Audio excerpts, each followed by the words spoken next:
어머니, 이거 5만 원 받으세요.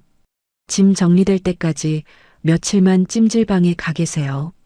60평 아파트 입주날 아들은 제 손에 꼬깃꼬깃한 지폐 몇 장을 쥐어주고 도망치듯 떠났습니다. 찜질방 바닥에서 새우잠을 자며 기다린 지 일주일. 돌아온 건 황당한 통보였습니다. 어머니 방 만들 공간이 없어요. 그냥 시설 좋은 데로 가세요. 자식에게 헌신한 대가가 고작 고려장이었을까요? 하지만 그들은 몰랐습니다. 제가 국밥집 할머니의 탈을 쓴 수천억 자산가라는 사실을요. 그리고 그 집이 제 명의로 묶여 있다는 사실을요. 폐륜을 저지른 자식들에게 날리는 통쾌한 참교육. 과연 그들은 어떤 최후를 맞이하게 될까요? 사연 시작 전 구독과 좋아요는 필수. 어디서 시청 중이신지 댓글로 남겨주시면 큰 힘이 됩니다. 사연 지금 시작합니다. 부흥하는 굉음과 함께 이삿짐 센터 트럭이 매연을 뿜으며 멀어졌습니다. 나는 멍하니 그 뒷모습을 바라보았습니다. 뿌연 먼지 속에서 아들 민석이 다급하게 내 손을 잡아 끌었습니다. 어머니, 일단 이거 받으세요. 민석이 내 손바닥에 꼬깃꼬깃한 5만 원권 몇 장을 억지로 쥐어주었습니다. 나는 영문을 몰라 아들의 얼굴만 쳐다보았습니다. 이게 뭐냐? 내 물음에도 아들은 내 눈을 피하며 시선을 바닥에 꽂았습니다. 민석이 짜증 섞인 목소리로 머리를 극적이며 말했습니다. 아, 이사하느라 정신없어서 그래요. 짐 정리될 때까지 며칠만 찜질방에 가 계세요. 나는 쥐고 있던 돈을 떨어뜨릴 뻔했습니다. 가슴 한구석이 서늘해졌습니다. 민석아, 그래도 오늘 이사하는 날인데 내가 가서 거들면 안 되겠니? 거실 구석에라도 앉아 있을게. 나는 애원하듯 아들의 소매를 잡았습니다. 평생 국밥을 팔아모은 돈을 털어 사준 60평 아파트였습니다. 내 이름으로 된 문패는 아니더라도 새집 현관이라도 밟아보고 싶었습니다. 민석이 내 손을 거칠게 뿌리치며 인상을 찌푸렸습니다. 아, 진짜. 어머니 계시면 짐 옮기는 인부들이 불편해한다니까요. 그래도 먼지 날려서 어머니 기침하시잖아요. 애들도 정신 사납고 정리 다 되면 모시러 올 테니까 제발 말 좀 들으세요. 민석은 내 대답도 듣지 않고 획 돌아섰습니다. 여보, 빨리 타. 늦겠어. 저만치 세워둔 차 조수석 창문이 열리며 며느리 지수가 고개를 내밀었습니다. 어머니, 며칠만 푹 쉬고 계세요. 저희가 정리 싹 해놓고 연락드릴게요. 지수는 선글라스를 낀 채 손만 까딱하고는 창문을 올려버렸습니다. 나는 닫힌 차 문을 향해 입을 벙긋거렸지만 목소리가 나오지 않았습니다. 민석이 운전석에 올라타며 마지막으로 소리쳤습니다. 전화할게요. 찜질방 가서 맛있는 거 사드시고 계세요. 차는 쏜살같이 골목을 빠져나갔습니다. 텅 빈 옛집 대문 앞에 나만 덩그러니 남겨졌습니다. 손에 쥐어진 5만 원짜리 지폐들이 바람에 팔락거렸습니다. 그 종이 쪼가리들이 마치 내 처지 같아서 나는 주먹을 꽉 쥐었습니다. 그래, 짐이 많아서 그렇겠지. 늙은이가 있으면 걸리적거리지. 나는 스스로를 위로하며 힘겹게 발걸음을 옮겼습니다. 하지만 등 뒤에서 불어오는 바람이 유난히 차갑게 느껴졌습니다. 왠지 모를 불길한 예감이 등골을 서늘하게 훑고 지나갔습니다. 일주일이 지났습니다. 찜질방의 딱딱한 바닥 때문에 허리가 끊어질 듯 아팠습니다. 주변 사람들의 코미디 프로를 보며 웃는 소리가 내 귀에는 소음처럼 들렸습니다. 나는 휴대전화만 뚫어져라 쳐다보았습니다. 액정 화면은 까맣게 죽어 있었습니다. 전화할게요. 아들이 남긴 마지막 말이 귓가에서 웅웅거렸습니다. 하루에도 수십 번씩 전화기를 들었다 놨다 했습니다. 배터리가 닳을까봐 아껴가며 켰지만 부재중 전화는 한 통도 없었습니다. 불안감이 가슴을 조여왔습니다. 혹시 무슨 일이 생긴 건 아닐까? 교통사고라도 난 건 아닐까? 나는 떨리는 손으로 단축번호 1번을 꾹 눌렀습니다. 신호음이 길게 이어졌습니다. 두, 두, 10번이 넘어가도록 아들은 받지 않았습니다. 입술이 바짝바짝 탔습니다. 나는 다시 심호흡을 하고 며느리에게 전화를 걸었습니다. 다행히 몇 번의 신호 끝에 달그락거리는 소리가 들렸습니다. 여보세요? 지수의 목소리였습니다. 주변이 시끄러운지 웃음소리와 음악소리가 섞여 들려왔습니다. 나는 반가움에 목이 메어 급하게 물었습니다. 어민이? 나다. 민석이는 연락이 안 되는구나. 별일 없는 거니? 수화기 너머에서 잠시 정적이 흘렀습니다. 지수의 목소리가 한 톤 낮아졌습니다. 아, 어머니. 네, 별일 없어요. 일주일이 지났다. 짐 정리는 다 끝난 거냐? 내가 언제 들어가면 되겠니? 나는 최대한 짐이 되지 않겠다는 투로 조심스럽게 물었습니다. 지수가 한숨을 푹 쉬는 소리가 들렸습니다. 어머니, 그게 말이죠. 불길한 침묵이 다시 흘렀습니다. 내 심장 소리가 쿵쿵거리는 게 귀에 들릴 정도였습니다. 지수가 귀찮다는 듯이 말을 뱉었습니다. 짐을 넣다 보니까요. 60평도 생각보다 좁네요. 그게 무슨 소리냐? 60평이 좁다니? 애들 놀이방도 크게 만들어줘야 하고 그이 서재도 꾸미고 하니까 방이 꽉 차더라고요. 나는 귀를 의심했습니다. 방이 5개나 되는 아파트였습니다. 그래서 내 방은 없다는 거냐? 목소리가 가늘게 떨려 나왔습니다. 지수가 어이없다는 듯 헛웃음을 터뜨렸습니다. 어머니 방 낼 공간이 도저히 안 나와요. 억지로 만들면 창고방밖에 안 되는데 거기서 어떻게 지내시겠어요? 그럼 나는 어떡하라고. 그래서 제가 다 알아봤어요. 경기도 쪽에 시설 아주 좋은 요양원이 있더라고요. 뭐? 요양원? 머리를 한 대 얻어맞은 것 같았습니다. 눈앞이 하얗게 변했습니다. 지수는 멈추지 않고 자기 할 말만 쏟아냈습니다.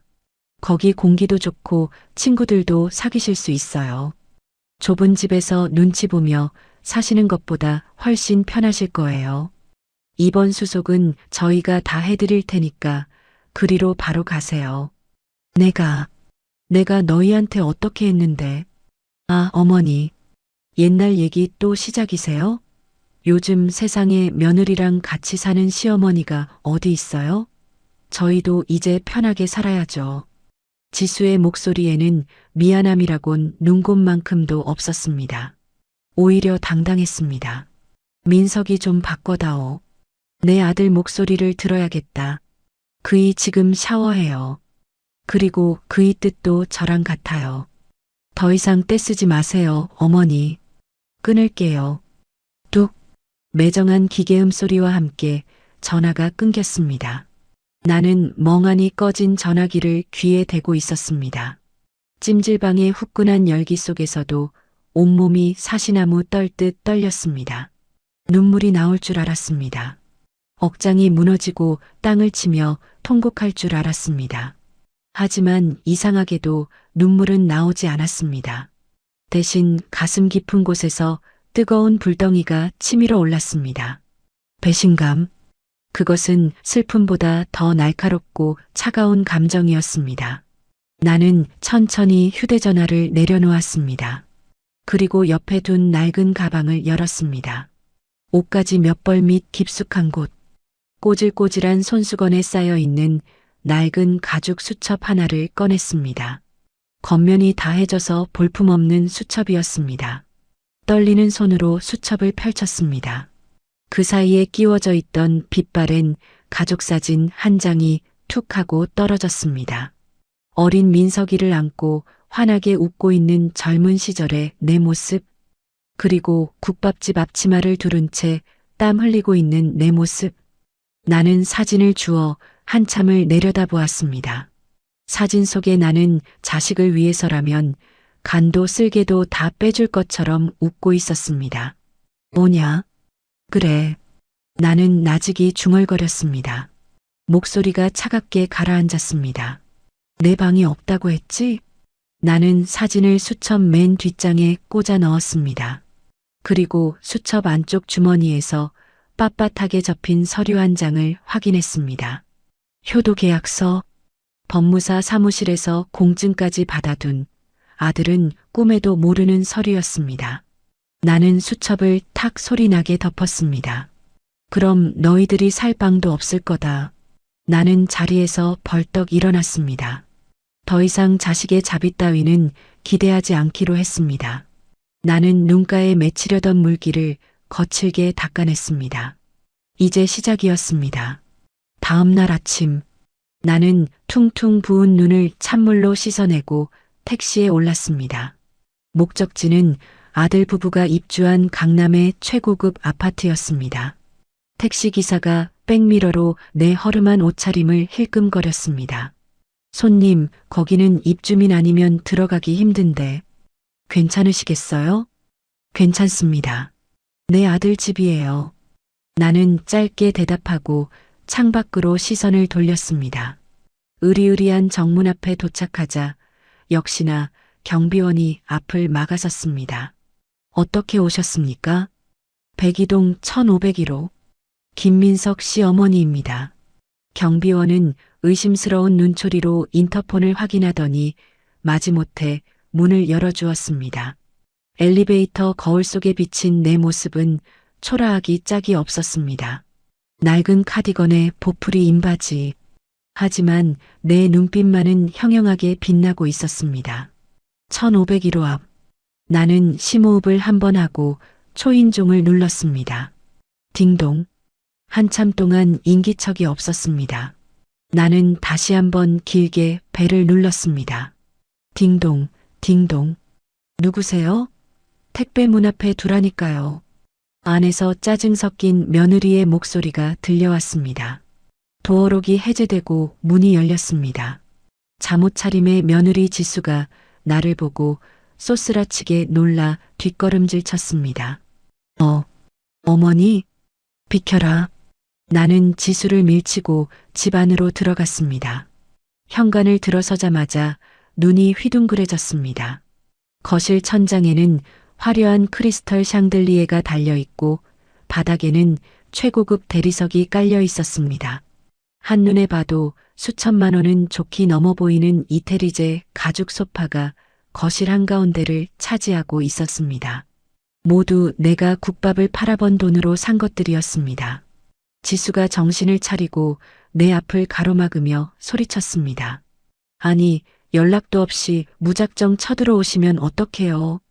남편 출근 준비하느라 바쁜데. 내 돈으로 산 집 내가 보러 왔는데 내 허락이라도 받아야 하냐? 내가 쏘아붙이자 지수의 얼굴이 불그락푸르락해졌습니다. 어머니 돈이라뇨? 명의는 엄연히 민석 씨 앞으로 되어 있거든요.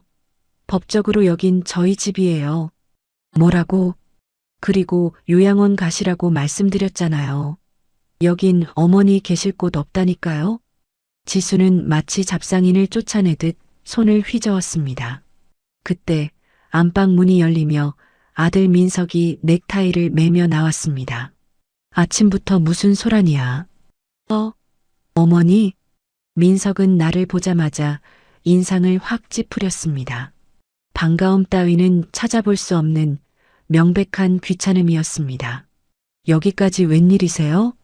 찜질방에 계시라니까. 나는 아들에게 다가가 배신감에 떨리는 목소리로 물었습니다. 민석아, 너도 같은 생각이냐? 이 60평 집에 내 애미 누울 자리 하나가 정말 없다는 거냐? 민석은 내 시선을 피하며 한숨을 푹 쉬었습니다. 아, 진짜. 어머니, 지수 말이 맞아요. 저희도 이제 사회적 지위가 있고 손님들도 초대해야 하는데 어머니가 계시면 좀 그렇잖아요.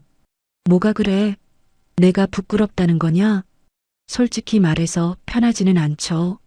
어머니 냄새도 나고. 그냥 좋은 요양원 가셔서 편하게 사시라니까 왜 자꾸 고집을 피우세요? 민석의 입에서 나온 냄새라는 말에 내 억장이 무너져 내렸습니다. 평생 돼지 누린내를 뒤집어 써가며 키운 자식이었습니다. 그 냄새 덕분에 대학을 가고 유학을 다녀오고 이 좋은 아파트에 살게 된 것이었습니다. 나는 부들부들 떨리는 손을 들어 올렸습니다. 하지만 차마 아들의 뺨을 때릴 수는 없었습니다. 대신 나는 악을 쓰며 소리쳤습니다.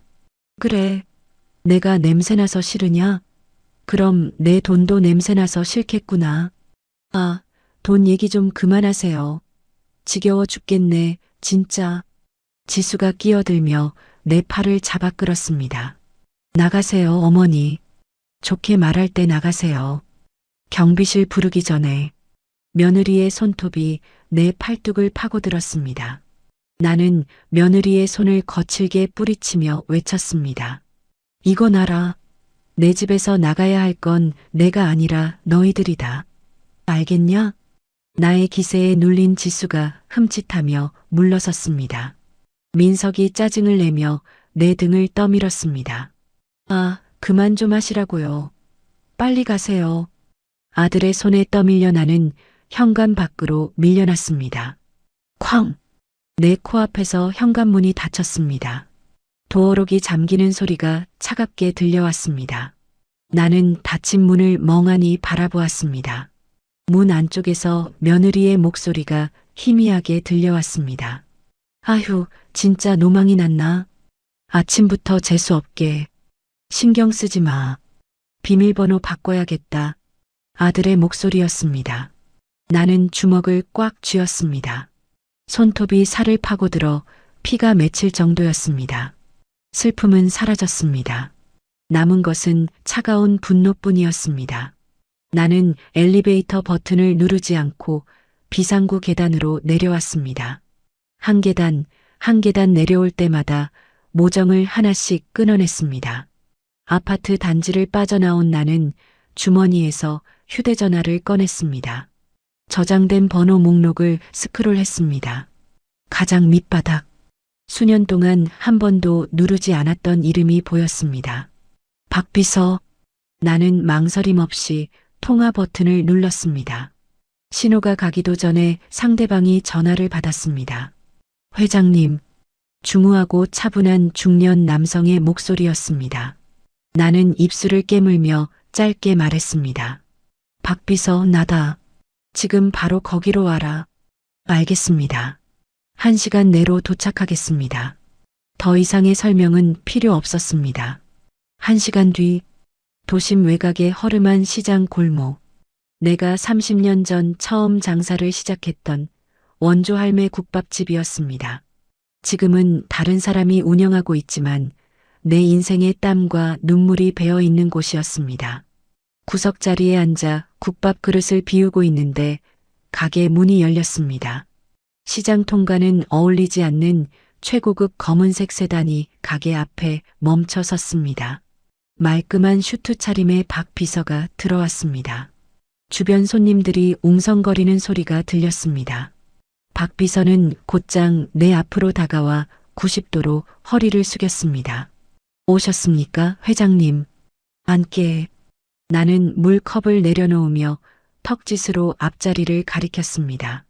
가게 주인이 놀란 눈으로 우리를 쳐다보았습니다.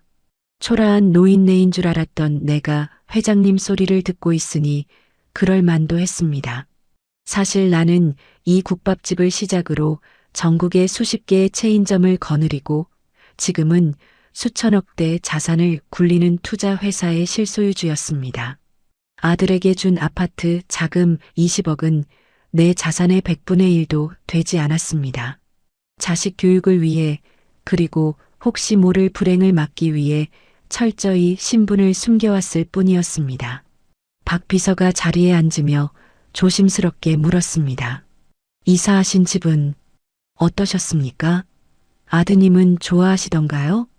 나는 씁쓸한 미소를 지으며 품에서 낡은 수첩을 꺼냈습니다. 그리고 수첩 사이에 끼워두었던 서류 봉투를 박 비서 앞으로 밀었습니다. 박 비서. 네, 회장님. 이 서류 기억하나?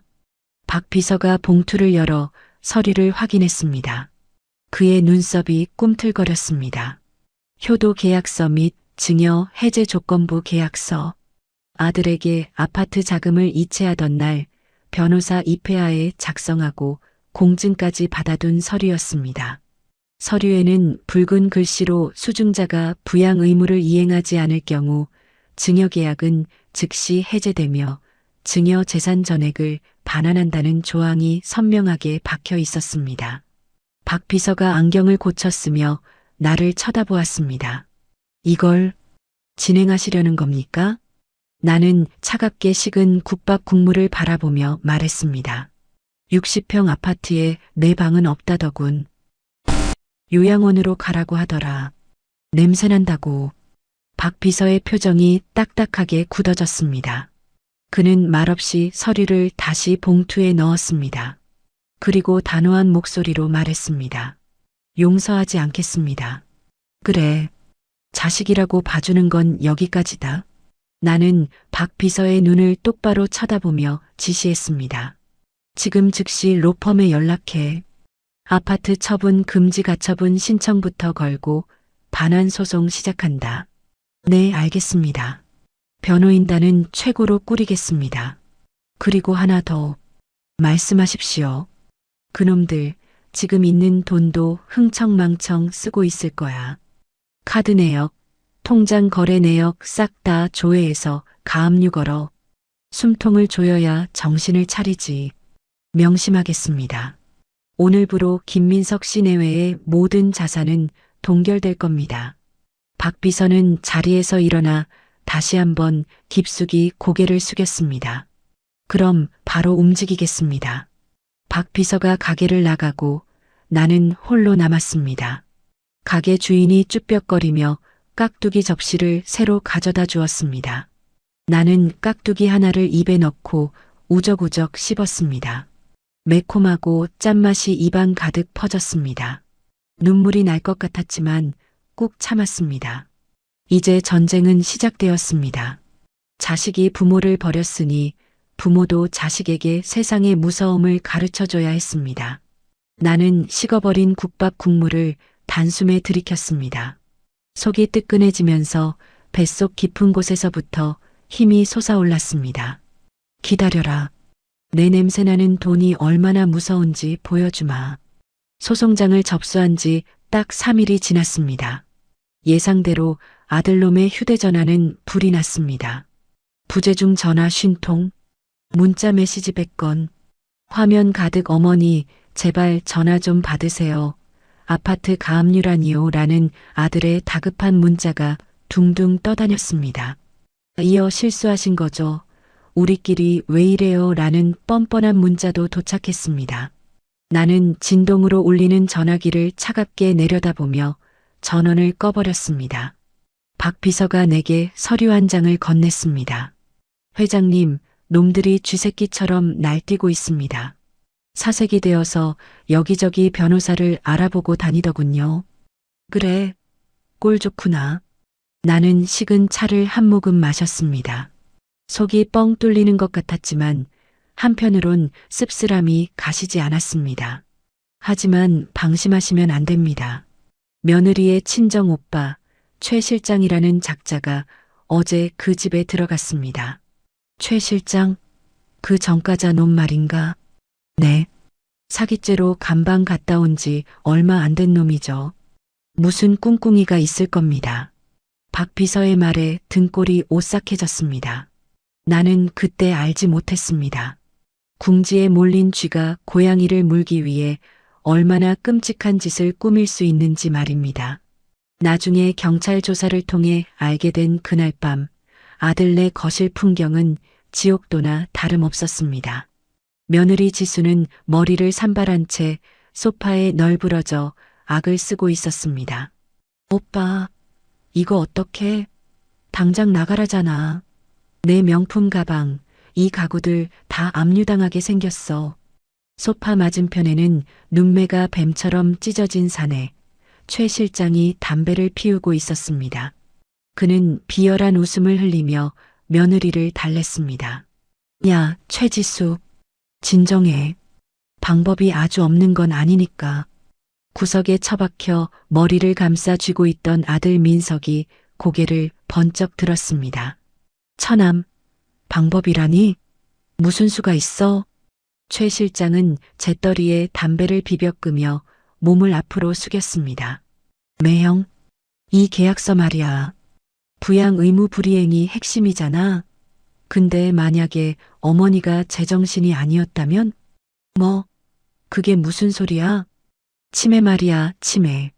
노인네가 치매에 걸려서 망상에 빠져 쓴 계약서라고 우기면 법원에서도 머리 아파질걸? 민석의 눈동자가 심하게 흔들렸습니다. 치매라니. 어머니는 정신이 멀쩡하신데.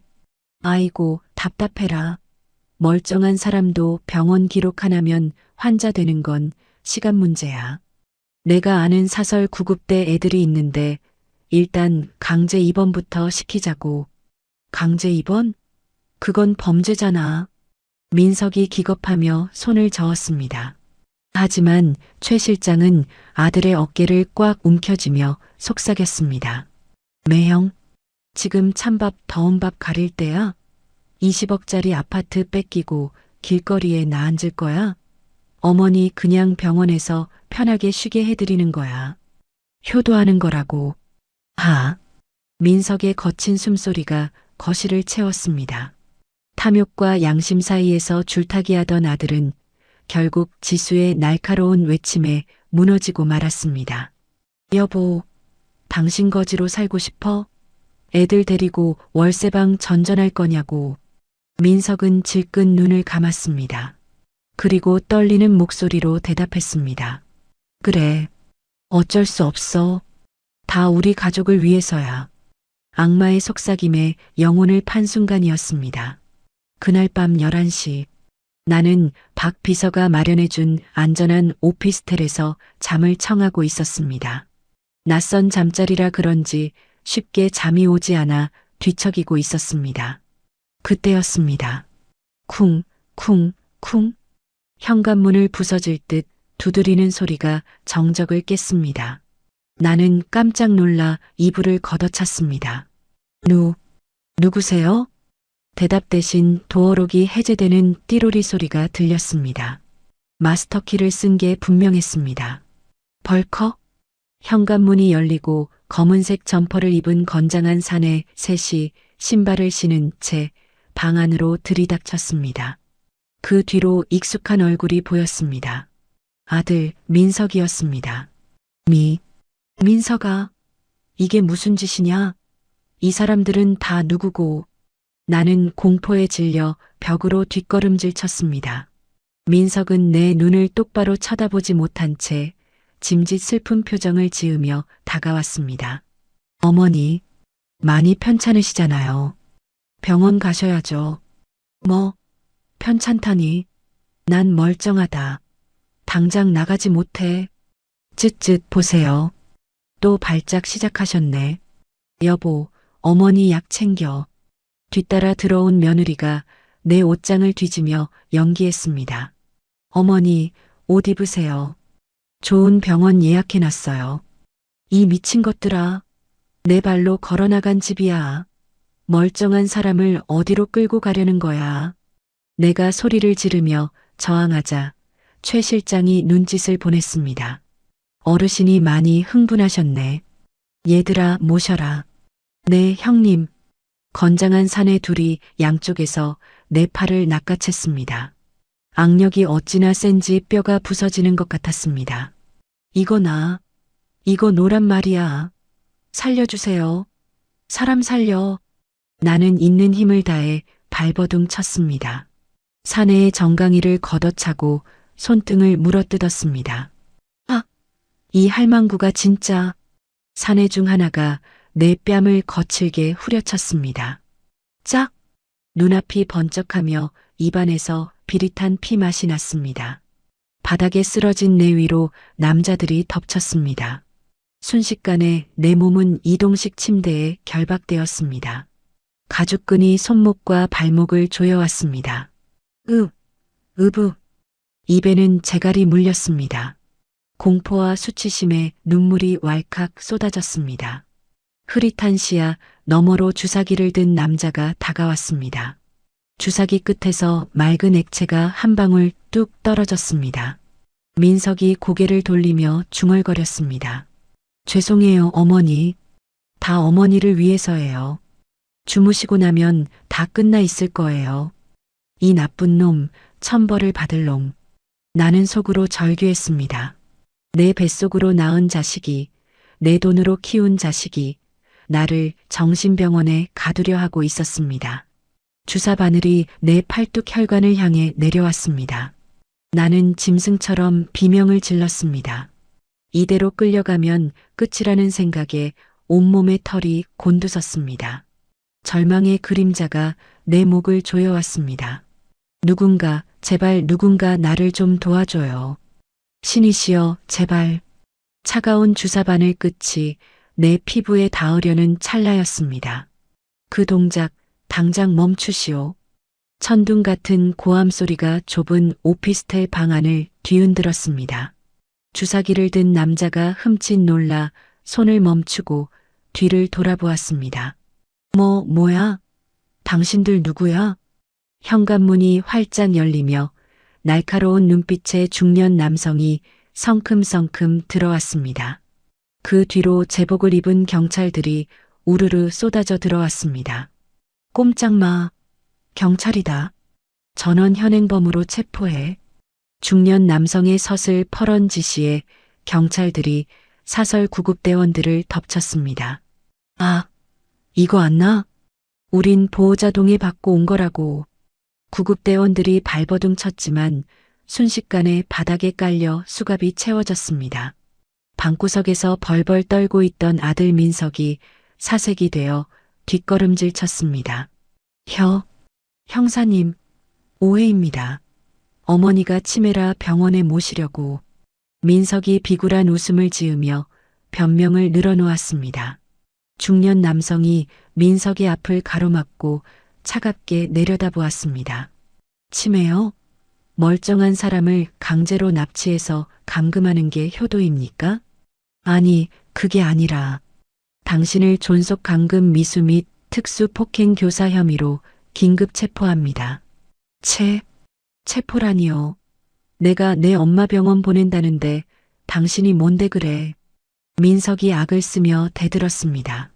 남자는 품에서 공무원증을 꺼내 민석의 눈앞에 들이밀었습니다. 나 서울중앙지검 형사부 한지훈 검사다. 검사? 민석의 눈동자가 지진이라도 난 듯 흔들렸습니다. 다리에 힘이 풀린 민석이 그대로 주저앉았습니다. 한지훈 검사는 쓰러져 있는 내게로 다가와 한쪽 무릎을 꿇었습니다. 그는 떨리는 손으로 내 결박을 풀어주었습니다. 어르신, 괜찮으십니까? 늦어서 죄송합니다. 재갈이 풀리자 참았던 울음이 터져나왔습니다. 살려주세요. 저놈들이 나를. 나는 공포에 질려한 검사의 옷자락을 꽉 움켜쥐었습니다. 한 검사가 내 손을 따뜻하게 감싸쥐었습니다. 이제 괜찮습니다. 제가 왔습니다. 아무도 어르신을 해치지 못합니다. 그의 목소리에는 단호함과 함께 알 수 없는 깊은 슬픔이 배어 있었습니다. 나는 흐릿한 눈으로 그를 올려다보았습니다. 어딘가 낯이 익은 얼굴이었습니다. 하지만 그를 기억해내기엔 내 정신이 너무나 혼미했습니다. 경찰들에게 끌려나가는 아들의 절규가 멀어져 갔습니다. 어머니, 저 좀 살려주세요. 어머니. 나는 귀를 막고 눈을 감아버렸습니다. 지옥 같던 밤이 그렇게 끝났습니다. 다음 날 아침, 나는 병원 VIP 병실 침대에 앉아 멍하니 창밖을 바라보고 있었습니다. 박 비서가 밤새 내 곁을 지켰습니다. 똑똑, 노크 소리와 함께 한지훈 검사가 들어왔습니다. 어젯밤에 살벌했던 기세는 온데간데였고 사람 좋은 미소를 띠고 있었습니다. 그의 손에는 따뜻한 죽 한 그릇이 들려 있었습니다. 몸은 좀 어떠세요? 한 검사가 침대 옆 의자에 앉으며 물었습니다. 나는 몸을 일으키려다 비틀거렸습니다. 아이고, 검사님. 덕분에 살았습니다. 이 은혜를 어떻게 갚아야 할지. 은혜라니요. 당치 않습니다. 오히려 제가 갚아야죠. 네. 그게 무슨. 한 검사는 쑥스러운 듯 머리를 극적였습니다. 저 기억 안 나십니까? 10년 전 신림동 고시촌. 신림동. 나는 기억을 더듬었습니다. 10년 전 나는 국밥집 주방에서 매일같이 육수를 끓이고 있었습니다. 한 검사가 말을 이었습니다. 돈 없어서 밥 굶고 다니던 고시생 녀석 하나 있었잖습니까?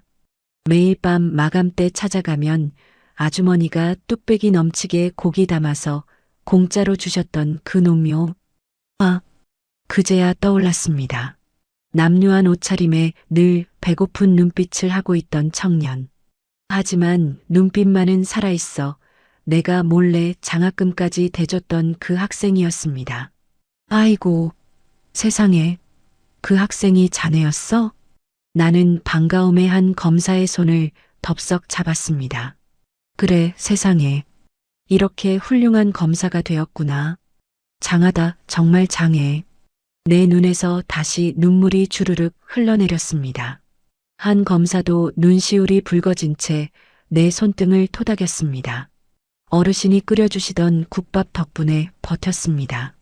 언젠가 꼭 찾아뵙고 싶었는데 이렇게 뵙게 되어 마음이 아픕니다. 아니다. 네가 나를 살렸다. 네가 아니었으면 난 지금쯤. 나는 말을 잇지 못하고 고개를 떨구었습니다. 한 검사의 표정이 다시 진지해졌습니다. 어르신, 감상에 젖어 있을 때가 아닙니다. 아드님과 며느리 용서하실 겁니까? 나는 고개를 들었습니다. 아직도 내 팔목에는 결박당했던 멍 자국이 시퍼렇게 남아 있었습니다. 용서라니. 내 핏줄이지만 짐승만도 못한 놈들이다. 잘 생각하셨습니다. 제가 조사해보니 아드님이 왜 그렇게 무리해서 60평 아파트로 가려 했는지 이유가 나오더군요. 이유라니? 한 검사가 서류 봉투 하나를 내밀었습니다. 도박입니다. 뭐라고? 아드님, 인터넷 불법 도박에 손을 댔더군요. 빚만 5억이 넘습니다. 사채업자들에게 시달리고 있었어요. 세상에, 눈앞이 캄캄해졌습니다. 어르신 명의로 된 재산을 담보로 사채를 끌어다 쓰려고 했던 겁니다. 강제 입원도 그 일환이었고요. 어르신을 금치산자로 만들어서 대리인 자격을 얻으려 했던 거죠. 내 가슴 속에 남아있던 마지막 모정 한 조각이 바스라져 내리는 소리가 들렸습니다. 나는 입술을 꽉 깨물었습니다. 피 맛이 났습니다. 그놈들, 내 돈으로 도박 빚을 갚으려 했다고? 네, 며느리도 다 알고 있었습니다. 오히려 친정 오빠까지 끌어들여 판을 짰더군요. 나는 떨리는 손으로 이불을 움켜쥐었습니다. 분노가 슬픔을 집어삼켰습니다. 더 이상 물러설 곳도 망설일 이유도 없었습니다. 나는 박 비서를 쳐다보았습니다. 박 비서, 네, 회장님, 내 옷 가져와라. 어떤 옷으로 준비할까요? 나는 결연한 눈빛으로 한 검사를 바라보며 말했습니다. 가장 비싸고 가장 화려한 정장으로. 법정에 갈 때 입을 전투복이다. 한 검사가 고개를 끄덕이며 입을 열었습니다. 형사사건은 제가 맡아서 콩밥 제대로 먹이겠습니다. 그리고 민사소송은 대한민국에서 제일 독한 변호사로 연결해 드렸습니다. 아주 뼈도 못 추리게 만들어 드릴 겁니다. 나는 한 검사의 손을 굳게 잡았습니다. 그래, 부탁한다. 내 자식 교육 내가 다시 시키마. 네, 믿으십시오. 한 검사의 든든한 눈빛을 보며 나는 깊은 숨을 내쉬었습니다. 절망의 끝에서 만난 희망. 그것은 단순한 우연이 아니라 내가 쌓아온 덕이 불러온 필연이었습니다. 이제 반격의 시간이다. 나는 창문에 비친 내 얼굴을 노려보았습니다. 그곳에는 힘없는 노인 대신 복수의 칼을 간 여 전사가 서 있었습니다. 재판 당일 서울중앙지방법원 417호 법정 앞은 아수라장이었습니다. 회장님, 아드님을 상대로 소송을 거신 게 사실입니까? 수백억 자산가라는 사실을 왜 숨기셨습니까? 몰려든 기자들이 플래시를 터뜨리며 마이크를 들이밀었습니다. 박 비서가 단호한 표정으로 기자들을 막아섰습니다. 비키십시오. 재판 시작합니다. 나는 선글라스를 고쳤으며 꼿꼿하게 법정 안으로 걸어 들어갔습니다. 피고석에 앉은 아들 민석과 며느리 지수의 뒷모습이 보였습니다. 불과 며칠 사이 10년은 늙은 듯 초라해진 모습이었습니다.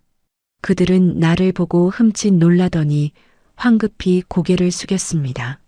재판장이 입장하고 엄숙한 분위기 속에서 재판이 시작되었습니다. 원고석에 앉은 나의 변호인, 국내 최대 로펌 태산의 김 변호사가 자리에서 일어났습니다. 본 사건은 피고 김민석이 원고 윤정혜 씨에게 증여받은 20억 원 상당의 아파트를 두고 부양 의무를 이행하지 않았음에도 반환을 거부하고 있는 건입니다. 김 변호사의 목소리는 낮지만 힘이 있었습니다. 그러자 피고 측 변호인이 다급하게 손을 들었습니다. 이에 있습니다. 원고 윤정혜 씨는 현재 중증 치매 증상을 보이고 있습니다. 방청석이 웅성거렸습니다. 피고 측 변호인이 준비한 서류를 흔들며 목소리를 높였습니다. 효도 계약서 작성 당시에도 원고는 사리분별이 불분명한 상태였습니다. 망상에 빠져 쓴 계약서는 법적 효력이 없습니다. 나는 기가 차서 헛웃음이 나왔습니다. 아들놈이 고개를 푹 숙인 채 어깨를 떨고 있는 게 보였습니다. 판사가 안경 너머로 나를 바라보았습니다. 원고, 직접 발언하시겠습니까? 나는 자리에서 천천히 일어났습니다. 그리고 또렷한 눈빛으로 판사를 응시했습니다. 판사님, 제 정신은 아주 멀쩡합니다. 증거가 있습니까? 제 기억이 증거입니다. 이사 당일 아들은 제게 5만 원을 주며 찜질방으로 가라고 했습니다. 냄새나는 노인네는 새 아파트에 어울리지 않는다면서요. 내 말에 민석이 벌떡 일어나 소리쳤습니다. 아닙니다. 어머니가 오해하신 겁니다. 잠시만 계시라고 한 거지 버린 게 아니라고요. 조용히 하세요. 판사가 의사봉을 두드렸습니다. 나는 민석을 노려보며 말을 이었습니다. 오해? 그럼 요양원 얘기는 뭐냐? 내 방은 없다고 한 건 누구 입에서 나온 소리냐? 그건 민석이 말을 더듬으며 며느리를 쳐다보았습니다. 지수는 새파랗게 질려 입술만 달달 떨고 있었습니다. 피고 측 변호인이 다시 끼어들었습니다. 증거 있습니까? 원고의 주장일 뿐입니다. 그때 내 변호인인 김 변호사가 비장의 카드를 꺼내 들었습니다. 존경하는 재판장님, 결정적인 증거를 제출하겠습니다. 본 사건과 관련된 형사사건을 담당하고 있는 한지훈 검사가 적법한 절차에 따라 확보한 통화 녹취록입니다. 녹취록이라는 말에 아들 부부의 눈이 공포로 확장되었습니다. 스피커에서 어머니 짐을 넣다 보니까요. 60평도 생각보다 좁네요 하는 며느리의 목소리가 흘러나왔습니다. 이어 어머니 방 낼 공간이 도저히 안 나와요. 억지로 만들면 창고방밖에 안 되는데 라고 태연하게 말하는 목소리가 법정을 채웠습니다. 요양원 가시라고 말씀드렸잖아요. 여긴 어머니 계실 곳 없다니까요. 아, 돈 얘기 좀 그만하세요. 지겨워 죽겠네 진짜. 법정 안은 찬물을 끼얹은 듯 조용해졌습니다. 방청석 곳곳에서 탄식과 야유가 터져나왔습니다. 세상에 어떻게 자식이 저런 소리를. 60평 아파트에 엄마 방이 없다니 짐승만도 못하네. 녹취록이 끝나는 순간 민석은 다리에 힘이 풀려 의자에 주저앉았습니다. 지수는 얼굴을 감싸 쥐고 흐느끼기 시작했습니다. 나는 그들을 보며 싸늘하게 말했습니다. 들으셨습니까, 판사님? 저게 제 아들과 며느리의 본심입니다. 판사는 굳은 표정으로 서류를 검토했습니다. 그리고 잠시 후 판결을 선고했습니다. 주문. 피고들은 원고에게 증여받은 부동산 자금 20억 원 전액을 반환하라. 탕, 탕, 탕. 의사봉 소리가 법정에 울려 퍼졌습니다. 또한 원고가 겪은 정신적 고통에 대한 위자료 5천만 원을 지급하고 소송 비용은 피고들이 전액 부담한다. 완벽한 승리였습니다. 민석이 울부짖으며 내 쪽으로 달려오려 했습니다. 어머니, 어머니 잘못했어요. 한 번만 봐주세요. 법정 경위들이 민석을 막아섰습니다. 저희 이제 갈 데도 없어요. 어머니. 지수도 바닥에 엎드려 통곡했습니다. 나는 그들을 내려다보며 마지막 한마디를 던졌습니다. 갈 데가 없으면 찜질방이라도 가거라. 5만 원은 주마. 나는 가방에서 5만 원권 한 장을 꺼내 바닥에 툭 떨어뜨렸습니다. 그리고 뒤도 돌아보지 않고 법정을 빠져나왔습니다. 등 뒤에서 아들 부부의 절규가 들려왔지만 내 발걸음은 깃털처럼 가벼웠습니다. 그날 저녁 나는 도심의 야경이 파노라마처럼 펼쳐지는 최고급 실버타운의 펜트하우스에 서 있었습니다. 발 아래로 한강의 검은 물결과 화려한 불빛들이 넘실거렸습니다. 회장님, 입주를 축하드립니다. 박 비서가 샴페인 잔을 건넸습니다. 소파에는 한지훈 검사도 편안한 옷차림으로 앉아 미소 짓고 있었습니다. 어르신, 아니 윤 여사님, 오늘 정말 멋지셨습니다. 나는 샴페인 잔을 받아들고 창가로 다가갔습니다. 유리에 비친 내 모습은 더 이상 초라한 국밥집 할머니가 아니었습니다. 우아한 실크 원피스를 입은 당당한 노년의 여성이 서 있었습니다. 자네들 덕분일세. 고맙네, 정말 고마워. 나는 진심을 담아 건배를 제안했습니다. 챙, 맑은 유리잔 부딪히는 소리가 넓은 거실을 채웠습니다. 한 모금 마신 샴페인은 달콤하고 시원했습니다. 평생 고생만 했던 지난 날들이 주마등처럼 스쳐 지나갔습니다. 남편 잃고 어린 아들 없고 국밥을 팔던 시절, 아들 등록금 마련하느라 내 옷 한 벌 못 사입던 시절, 그리고 60평 아파트 앞에서 버림받았던 그날의 치욕까지 모든 것이 이 한 잔의 술과 함께 씻겨 내려가는 기분이었습니다. 박 비서, 네 회장님, 내일 아침에는 알람 끄고 푹 잘 거네. 아무도 깨우지 말게. 알겠습니다. 편히 쉬십시오. 한지훈 검사가 창밖을 가리키며 말했습니다. 저 불빛들 좀 보세요. 이제 다 윤 여사님 발 아래 있습니다. 즐기십시오. 나는 고개를 끄덕이며 거실을 둘러보았습니다. 운동장처럼 넓은 거실, 푹신한 소파, 그리고 무엇보다 나만을 위한 안락한 침실, 누구의 눈치도 볼 필요 없는 온전한 나의 공간이었습니다. 가슴 벅찬 해방감에 심장이 두근거렸습니다. 나는 창문에 손을 대고 나직이 음조렸습니다. 그래, 이제야 생겼구나. 입가에 편안한 미소가 번졌습니다. 내 방이 밤하늘의 별들이 나를 향해 윙크하는 것 같았습니다. 내 인생의 봄날은 70이 다 된 지금부터가 진짜 시작이었습니다. 펜트하우스에서의 삶은 꿈만 같았습니다. 아침이면 따뜻한 햇살이 침실 깊숙이 들어왔고 저녁이면 한강의 야경이 내 발 아래에서 보석처럼 빛났습니다. 누구의 눈치도 볼 필요 없는 완벽한 자유였습니다. 입주한 지 딱 한 달이 되던 날 아침이었습니다. 나는 우아하게 커피 한 잔을 마시며 휴대전화를 집어들었습니다. 습관처럼 차단 목록을 확인하던 내 손가락이 허공에서 멈췄습니다. 아들이라는 이름으로 부재중 전화가 무려 50통이나 와 있었습니다. 징글징글한 놈들. 아직도 돈 달라고 떼를 쓰는 게냐? 나는 혀를 차며 기록을 삭제하려 했습니다. 그때 문자 메시지 미리 보기 창에 뜬 문구가 내 심장을 철렁하게 만들었습니다.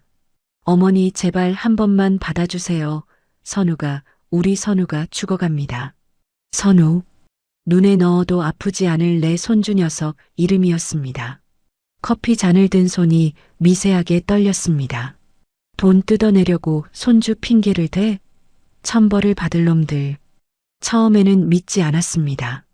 그놈들이라면 충분히 그러고도 남을 위인들이었으니까요. 하지만 곧이어 도착한 사진 한 장에 나는 숨이 턱 막히고 말았습니다.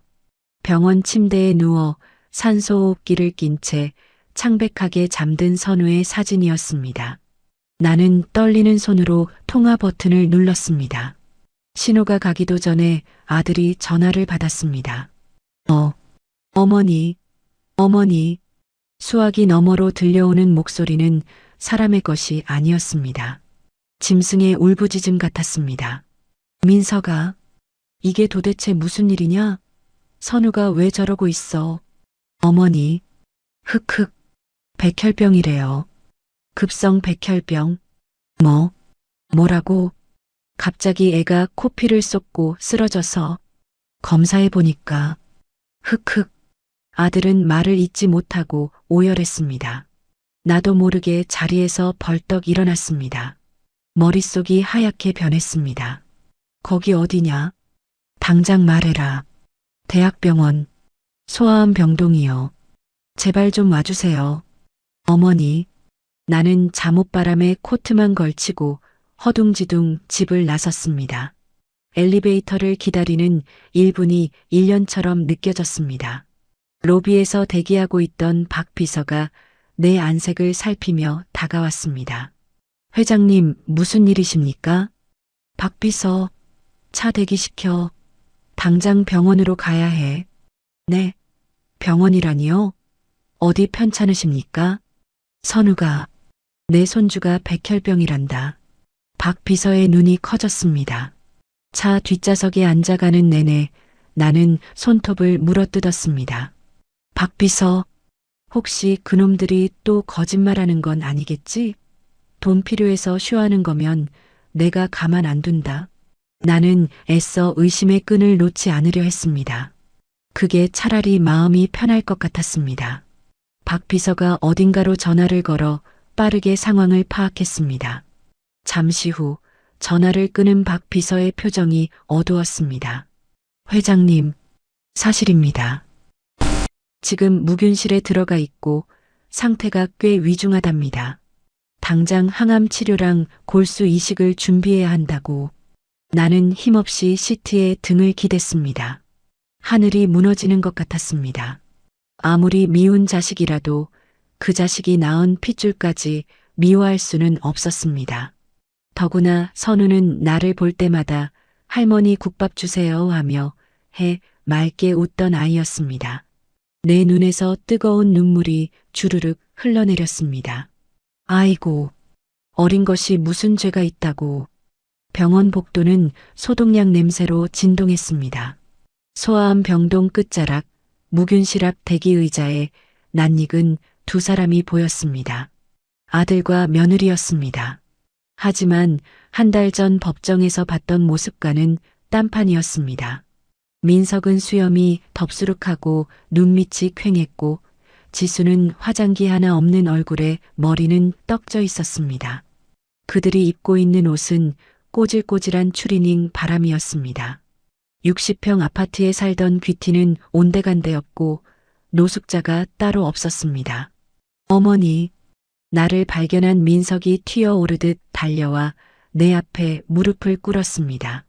어머니, 와주셨군요. 감사합니다. 흑흑. 지수도 뒤따라와 바닥에 머리를 박았습니다. 잘못했어요, 어머니. 저희가 죽을 죄를 지었어요. 주변 사람들이 힐끔거렸지만 그들은 창피한 줄도 모르는 것 같았습니다.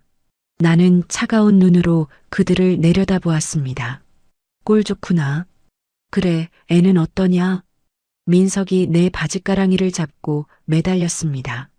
항암 치료 시작해야 하는데 돈이 없어요, 어머니. 돈, 저희 신용 불량자 돼서 대출도 안 되고 카드도 다 정지됐어요. 당장 입원비 낼 돈도 없어서 쫓겨나게 생겼어요. 기가 막혔습니다. 결국은 돈 때문이었습니다. 그래서 나보고 또 돈을 내달라는 거냐? 내가 뇌물주로 보이냐? 내가 매몰차게 뿌리치자 지수가 고개를 처박으며 울부짖었습니다. 아니에요, 어머니. 그런 거 아니에요. 그냥 애만 살려주세요. 선우 살려주시면 평생 종처럼 살게요. 너희들 그 아파트에서 쫓겨날 때 내가 준 5만 원, 그거 다 어디다 썼냐? 그새 다 까먹었냐?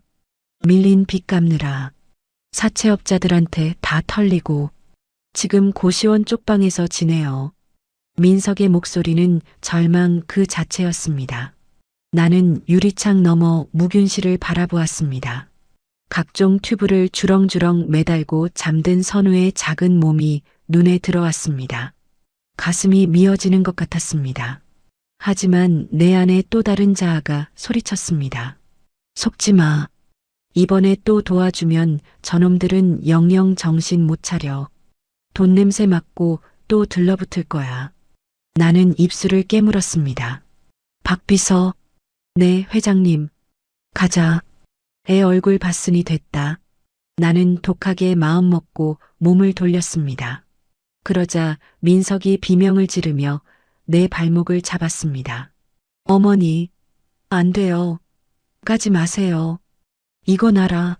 내 돈은 다 사회에 환원할 거다. 너희 같은 불효자들한테 줄 돈은 한 푼도 없어. 제 심장이라도 팔게요. 눈알이라도 뺄게요. 제발요. 민석이 바닥에 머리를 쿵쿵 찍기 시작했습니다. 이마에서 피가 터져 흘러내렸습니다. 제가 쓰레기인 거 알아요. 제가 어머니 돈 노리고 죽이려고 했던 천하의 개자식인 거 알아요. 근데 선우는 죄 없잖아요. 민석의 절규가 복도에 울려 퍼졌습니다. 어머니가 주신 돈으로 도박하고 흥청망청 쓴 제가 죽일 놈입니다. 제가 죽을게요. 그러니까 제발 우리 선우만 살려주세요. 피투성이가 된 아들의 얼굴을 보자 내 마음이 세차게 흔들렸습니다. 저 눈물은 가짜가 아니었습니다.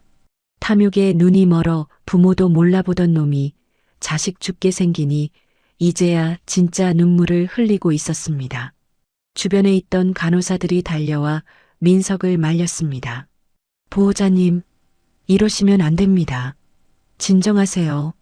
지수는 탈진했는지 바닥에 쓰러져 꺽꺽거리고 있었습니다.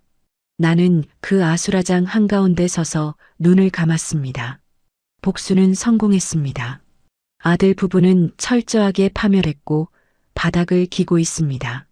하지만 이게 정말 내가 원하던 결말인가? 죄 없는 손주가 죽어가는 걸 보고만 있는 게 정말 내가 원하던 승리인가? 천륜이라는 무거운 짐이 내 어깨를 짓눌렀습니다. 박 비서가 조심스럽게 내 곁으로 다가왔습니다. 회장님, 괜찮으십니까? 나는 깊은 한숨을 내쉬었습니다. 그리고 피를 흘리며 쓰러져 있는 아들을 내려다보았습니다. 민석아, 내 부름에 아들이 퀭한 눈을 들어 나를 쳐다보았습니다. 너 정말 내장기라도 팔아서 갚을 수 있냐? 네, 뭐든지 할게요. 시키는 건 다 할게요. 그 말 똑똑히 기억해라. 나는 주먹을 꽉 쥐었습니다. 어떻게 해야 할지 머릿속이 복잡했습니다. 돈을 주는 건 쉽습니다. 하지만 돈만 주고 끝낸다면 이놈들은 또다시 돈의 노예가 될 것입니다. 자식을 망치지 않으면서 손주를 살릴 방법, 그 지혜가 필요했습니다. 나는 병원 로비 벤치에 털썩 주저앉았습니다. 밤이 깊도록 나는 벤치에서 일어나지 못했습니다. 내 인생 최대의 고민이 시작되었습니다. 밤을 꼬박 새웠습니다. 병원 로비 벤치에 앉아 창밖이 푸르스름하게 밝아오는 것을 지켜보았습니다. 뜬 눈으로 지샌 밤이었지만 머릿속은 그 어느 때보다 맑았습니다. 나는 무거운 몸을 일으켜 원무과로 향했습니다.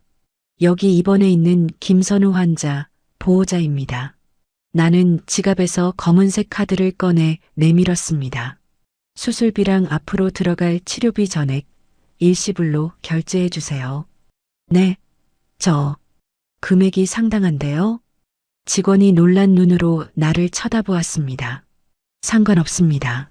제일 좋은 1인실로 옮겨주시고 간병인도 최고로 붙여주세요. 아, 네. 알겠습니다. 잠시만 기다려주세요. 카드를 긁는 소리가 경쾌하게 들렸습니다. 길게 뽑혀 나온 영수증을 받아들고 나는 로비 구석으로 걸어갔습니다. 아들 부부는 서로의 어깨에 기대 쪽잠을 자고 있었습니다. 피딱지가 앉은 아들의 이마와 퉁퉁 부은 며느리의 얼굴이 눈에 들어왔습니다. 나는 그들 앞에 서서 영수증을 흔들었습니다. 일어나라. 내 목소리에 민석이 화들짝 놀라 눈을 떴습니다. 어머니? 민석이 내 손에 들린 영수증을 보고 눈을 크게 떴습니다. 이거 혹시 선우 수술비 내가 다 냈다. 어머니. 민석과 지수가 동시에 바닥에 엎드렸습니다. 감사합니다. 정말 감사합니다. 이 은혜 평생 잊지 않겠습니다. 지수는 내 발등에 입이라도 맞출 기세였습니다. 나는 차가운 눈으로 그들을 내려다보며 영수증을 민석의 가슴팍에 던졌습니다. 착각하지 마라. 네, 이 돈 너희한테 준 거 아니다. 나는 단호하게 못을 박았습니다. 내 손주 선우 살리려고 쓴 돈이다. 너희는 그저 선우 보호자로서 서명만 하면 돼. 아, 네, 물론이죠. 선우만 살면 됩니다. 그리고 나는 주머니에서 낡고 녹슨 열쇠 하나를 꺼냈습니다. 짤랑. 열쇠가 바닥에 떨어지며 날카로운 소리를 냈습니다. 아들 부부가 의아한 표정으로 열쇠와 나를 번갈아 쳐다보았습니다. 이게 뭡니까? 내가 40년 전 너 없고 처음 국밥 장사 시작할 때 살았던 영등포 시장 구석에 있는 그 낡은 주택. 네, 영등포요? 내가 잊지 않으려고 통째로 사뒀다. 그 중에서도 내가 살던 지하 단칸방, 거기로 들어가라. 나는 팔짱을 끼고 엄포를 놓았습니다. 너희들 60평 아파트에서 살던 가락이 있어서 고시원에서는 못 살겠지? 거기로 들어가. 어머니, 단 공짜는 아니다. 월세는 꼬박꼬박 내야 해. 지수가 울먹이며 물었습니다. 그럼 저희 빚은요? 병원비는? 이 병원비 너희가 갚아야 할 빚이다. 10원 한 장 빼놓지 말고 다 갚아라. 단 한 푼의 현금도 너희 손에 쥐어주지 않을 거다. 너희 힘으로 벌어서 너희 땀으로 갚아. 나는 그들의 눈을 똑바로 응시했습니다. 만약 이번에도 요령 피우거나 딴 마음 먹으면 그땐 진짜 끝이다. 선우 치료비 지원도 그 즉시 끊을 거야. 알겠냐? 민석이 입술을 꽉 깨물었습니다. 그리고 떨리는 손으로 바닥에 떨어진 열쇠를 집어들었습니다. 그 열쇠가 마치 동아줄이라도 되는 것처럼 소중하게 쥐었습니다. 알겠습니다. 할게요. 뭐든 하겠습니다.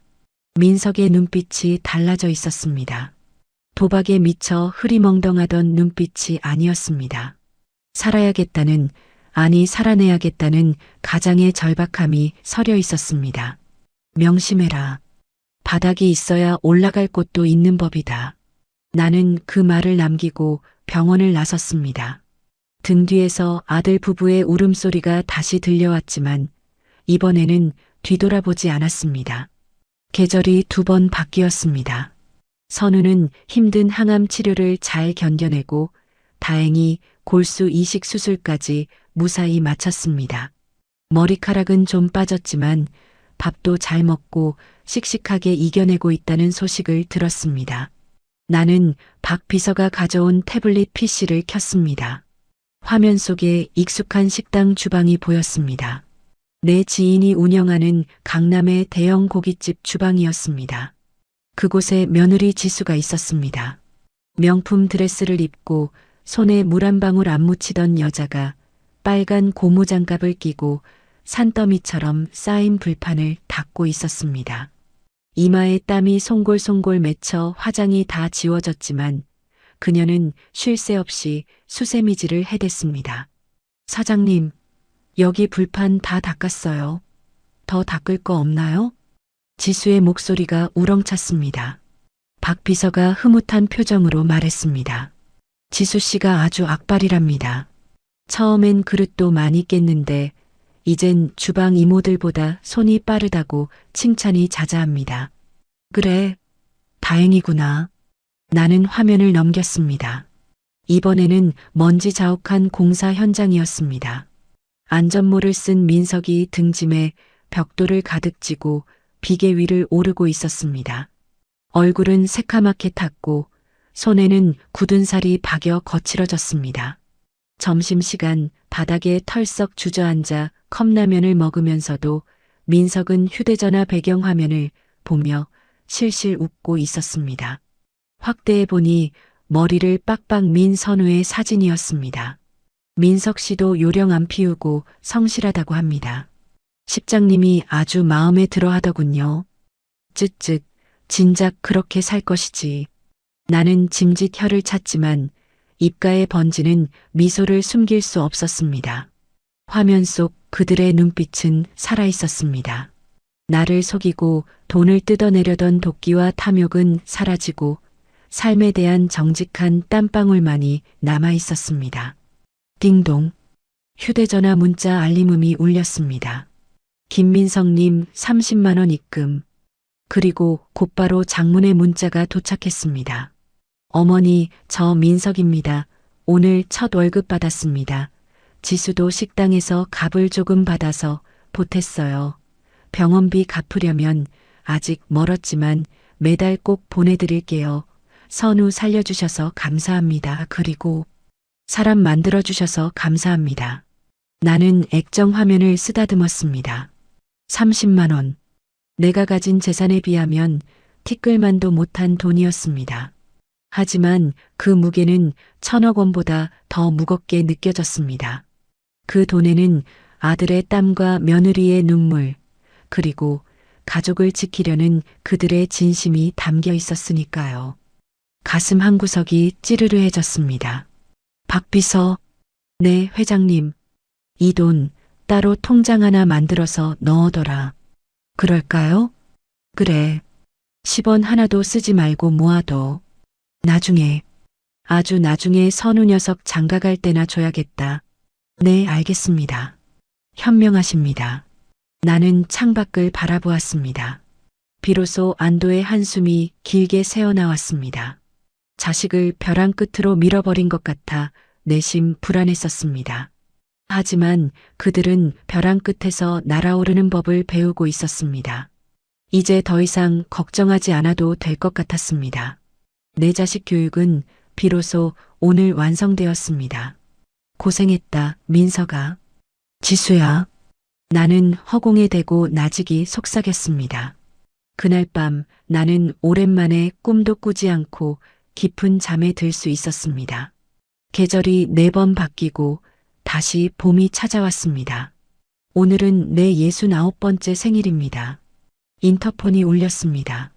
화면에 쑥스러운 표정의 아들 부부와 훌쩍 자란 손주 선우가 보였습니다. 나는 현관문을 열었습니다. 할머니, 생신 축하드려요. 선우가 품으로 와락 안겼습니다. 까까머리였던 머리카락은 어느새 새카맣게 자라 찰랑거렸습니다. 항암 치료를 이겨내고 건강을 되찾은 아이의 볼이 사과처럼 붉었습니다. 오냐, 내 강아지. 어서 와라. 나는 선우의 등짝을 두드려주며 아들 부부를 바라보았습니다. 어머니, 그동안 평안하셨어요? 민석이 90도로 허리를 숙여 인사했습니다. 그의 얼굴은 공사 현장의 햇볕에 그을려 구릿빛이 되었고 눈가에는 잔주름이 잡혀 있었습니다. 하지만 그 눈빛은 예전의 흐리멍덩함 대신 단단한 바위처럼 깊어져 있었습니다. 지수도 수수한 면바지에 셔츠 차림으로 들어왔습니다. 명품 가방 대신 큼직한 보따리를 양손에 들고 있었습니다. 어머니, 이거 부엌에 좀 놓을게요. 지수가 식탁 위에 보따리를 풀었습니다. 화려한 호텔 뷔페 음식도 백화점 상품권도 아니었습니다. 보온병에서 김이 모락모락 나는 미역국을 꺼냈습니다. 플라스틱 반찬통에는 직접 무친 콩나물, 시금치, 그리고 잘 익은 깍두기가 담겨 있었습니다. 솜씨는 없지만 제가 직접 끓였어요. 간이 맞을지 모르겠네요. 지수가 붉어진 얼굴로 수저를 놓았습니다. 손을 보니 곳곳에 베이고 데인 상처가 훈장처럼 남아 있었습니다. 설거지하느라 부르튼 손마디가 뭉툭했습니다. 나는 식탁 의자에 앉아 미역국을 한 숟가락 떴습니다. 따뜻한 국물이 목구멍을 타고 넘어가 가슴까지 덮여주었습니다. 투박하지만 깊은 맛이었습니다. 조미료 맛이 아닌 정성이 들어간 진짜 음식 맛이었습니다. 맛있구나. 나의 짧은 한마디에 지수의 눈시울이 붉어졌습니다. 다행이에요. 정말 다행이에요. 민석이 내 앞에 무릎을 꿇고 앉았습니다. 어머니, 정말 죄송했습니다. 어머니가 아니었다면 저희는 평생 돈 귀한 줄 모르고 짐승처럼 살았을 겁니다. 60평 아파트에 살 때보다 지금 좁은 단칸방에서 새 식구 살 부대끼며 사는 게 훨씬 행복합니다. 민석의 눈에서 진심 어린 눈물이 뚝뚝 떨어졌습니다. 이제야 알 것 같아요. 어머니가 국밥 팔아서 저희 어떻게 키우셨는지, 그 돈이 얼마나 무서운 건지. 나는 숟가락을 내려놓고 아들의 거친 손을 잡았습니다. 굳은 살이 박여 까슬까슬한 손바닥이 내 손에 닿았습니다. 그 거친 촉감이 내 마음속에 남아있던 마지막 응어리를 녹여주었습니다. 그래, 알면 됐다. 이제 밥 먹자. 국 식는다. 네, 어머니. 우리는 처음으로 마주보고 앉아 밥을 먹었습니다. 돈이라는 벽을 허물고 탐욕이라는 가면을 벗어던진 채 진짜 가족으로서 나누는 밥상이었습니다. 선우가 오물오물 밥을 먹으며 웃었습니다. 그 웃음소리가 펜트하우스를 가득 채웠습니다. 나는 비로소 완전한 평화를 느꼈습니다. 일주일 뒤 나는 박 비서와 함께 변호사 사무실을 찾았습니다. 한지훈 검사가 소개해준 로펌이었습니다. 회장님, 정말 전 재산을 다 기부하시겠습니까? 변호사가 놀란 눈으로 재차 물었습니다. 나는 망설임 없이 도장을 찍었습니다. 네. 자식놈 빚 갚는 법도 가르쳤고 손주 녀석 건강해졌으니 더 바랄 게 없소? 그래도 노후 자금은 남겨두셔야 충분합니다. 남은 돈은 갈 곳 없는 독거노인들, 그리고 돈 없어서 치료 못 받는 아이들을 위해 써주세요. 나는 유언장 공증 서류에 서명했습니다. 재단 이름은 정혜로 지었습니다. 세상의 정과 사랑이 필요한 사람들에게 내 마지막 온기를 나눠주고 싶었습니다. 서류 작업을 마치고 나오니 건물 밖에는 한지훈 검사가 기다리고 있었습니다. 어르신, 아니, 이사장님, 존경합니다. 한 검사가 엄지를 치켜 세웠습니다. 자네 덕분이야. 자네가 내 눈을 뜨게 해줬어. 아닙니다. 저는 그저 국밥 한 그릇 값을 갚았을 뿐입니다. 우리는 서로를 보며 환하게 웃었습니다. 10년 전 국밥집 주모와 가난한 고시생으로 만났던 인연이 이렇게 아름다운 결실을 맺었습니다. 인천국제공항 출국장, 박 비서가 트렁크를 밀며 내 곁에 섰습니다. 회장님, 여권 여기 있습니다. 박 비서, 이제 회장님 소리 좀 그만해. 그냥 누님이라고 해. 아직은 어색합니다, 누님. 박 비서가 쑥스러운 듯 머리를 극적였습니다. 우리는 스위스로 가는 비행기 표를 끊었습니다. 평생 일만 하느라 비행기 한 번 못 타본 나를 위한 첫 번째 선물이었습니다. 출국 게이트로 들어서기 전 뒤를 돌아보았습니다. 배웅 나온 민석과 지수 그리고 선우가 손을 흔들고 있었습니다. 어머니, 건강하게 다녀오세요. 할머니, 선물 사오세요. 그들의 얼굴에는 그늘이 없었습니다. 성실하게 땀 흘려 사는 사람만이 가질 수 있는 건강한 빛이 났습니다. 나는 그들을 향해 손을 흔들어 주었습니다. 가슴 한구석이 묵직하면서도 시원했습니다. 가자, 박비서. 네, 모시겠습니다.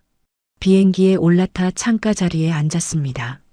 엔진 소리가 커지더니 거대한 기체가 활주로를 박차고 올랐습니다. 몸이 뒤로 젖혀지며 땅이 멀어졌습니다. 성냥갑 같은 아파트들이, 개미 같은 자동차들이 시야에서 점점 작아졌습니다. 저 아래 어딘가에 내가 사준 60평 아파트도, 내가 흘린 눈물도, 아들 부부의 단칸방도 있을 것입니다. 하지만 이제는 다 지나간 일이었습니다. 구름 위로 올라오자 눈부신 태양이 나를 반겨주었습니다. 파란 하늘이 끝도 없이 펼쳐져 있었습니다. 나는 창문에 비친 내 얼굴을 바라보았습니다. 주름진 얼굴이지만 그 어느 때보다 편안해 보였습니다. 누군가의 어머니, 누군가의 할머니가 아닌 그저 윤정혜라는 한 인간이 그곳에 있었습니다. 이제야 진짜 내 방이 생겼구나. 나는 등받이를 젖히고 눈을 감았습니다. 입가에 미소가 번졌습니다. 나의 찬란한 인생 이막은 바로 지금부터였습니다. 오늘의 이야기, 60평 아파트, 어머니 방은 없다. 어떻게 들으셨나요? 평생을 바쳐 키운 자식에게 방이 없다는 말로 거절당했을 때 그 무너지는 심정은 감히 상상조차 하기 힘듭니다. 하지만 우리 윤정혜 여사님은 단순히 슬퍼하는 것에 그치지 않았습니다. 그 배신을 금융치료와 참교육이라는 지혜로운 회초리로 승화시켜 결국 자식들을 사람답게 만들어냈습니다. 마지막 장면에서 여사님이 비행기에 오르며 하신 말씀 기억나시나요? 이제야 진짜 내 방이 생겼구나.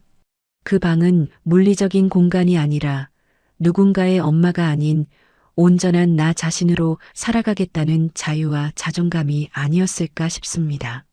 지금 이 순간 가족 때문에 혹은 삶의 무게 때문에 힘들어 하시는 모든 분들께 윤정혜 여사님의 통쾌한 인생 이막이 작은 위로와 용기가 되었기를 바랍니다.